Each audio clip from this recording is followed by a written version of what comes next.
নমস্কার বন্ধুরা, আমি বনশ্রী চলে এসেছি আবার একটা নতুন ভিডিও নিয়ে। তোমরা সবাই কেমন আছো? আশা করছি সবাই খুব ভালো আছো, আমিও খুব ভালো আছি। তো আজকে একটু বানাবো গোলা রুটি। আজকে রুটি মাখতে ময়দা মাখতে বা বেলতে কোনোটাই আমার ভালো লাগছে না, সেই জন্য বললাম একটু গোলা রুটি বানাবো আর ওকে দুটো ডিম ভেজে দেবো। তো এখানে আমি আদা, তারপরে তোমার পেঁয়াজ আর কাঁচা লঙ্কা কেটে নিচ্ছিলাম।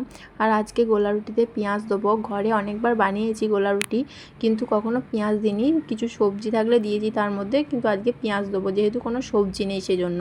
তো এখানে ভালো করে আমি পেঁয়াজ, আদা, রসুন দিইনি গো, আদা আর লঙ্কাটাকে থেতো করে নিয়েছি। আর এখানে ডিম ভাজবো বলে অল্প একটু পেঁয়াজ আর লঙ্কা কুচিয়ে রেখে দিলাম। তো গোলা রুটিগুলো করে নেবো আর খাবার সময় ডিমটা রনিকে ভেজে দেবো। তো এখানে আমি খানিক তোমার আটা নিয়ে নিলাম অল্প পরিমাণ, আর অল্প পরিমাণ নিয়ে নিচ্ছিলাম ময়দা। তো তারপর দিয়ে দিলাম স্বাদ মতো লবণ এখানে। আর তারপরে দিয়ে দেবো তোমার এই যে পেঁয়াজ কোচানোটা, তারপরে আদা লঙ্কা থেতোটা দিয়ে দেবো। সব কিছু দেওয়ার পরে এখানে দেবো পরিমাণ মতন আমি চিনি, কারণ এটা একটু মিষ্টি মিষ্টি ভালো লাগে সেই জন্য। আর দিয়ে দেবো এই এক হাতা সাদা তেল। তো সাদা তেলটা দিলেও হবে না দিলেও হবে, আমি প্রথম দিলাম। তো তারপরে অল্প অল্প করে জল দিয়ে ভালো করে এটাকে মিক্সড করে নেবো। বেশি পাতলা করলেও হবে না, আবার খুব ঘন করলেও হবে না।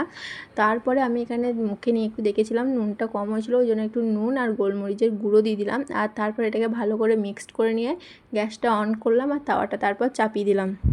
তো তাওয়াটা চাপানোর পরে অল্প পরিমাণে একটু তেল দিলাম।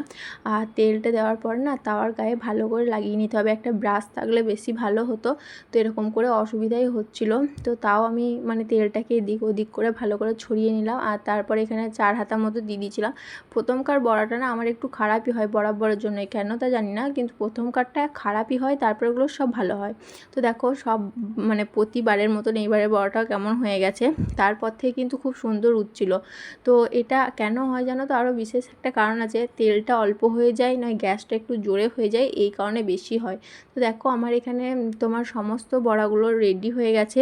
তো চলো দেখাই তোমাদেরকে ভালো করে, দেখতেই পাচ্ছ। আর আমি তোমার এত সুন্দর সেন্ট উঠছে যে কি বলবো পেঁয়াজটা দেওয়ার জন্য। তো দেখে তো বেশ টেস্টি হবে মনে হচ্ছে। চলো আমি একটা খেয়ে দেখি কেমন হয়েছে। তো খেয়ে দেখলাম বেশ ভালোই হয়েছে, গরম গরম বেশ রুটিটা ভালো লাগছে। আর এটা ঠান্ডা হলেও ভালো লাগে। তো তোমাদের ভিডিওটা কেমন লাগলো কমেন্টে জানিও। টাটা।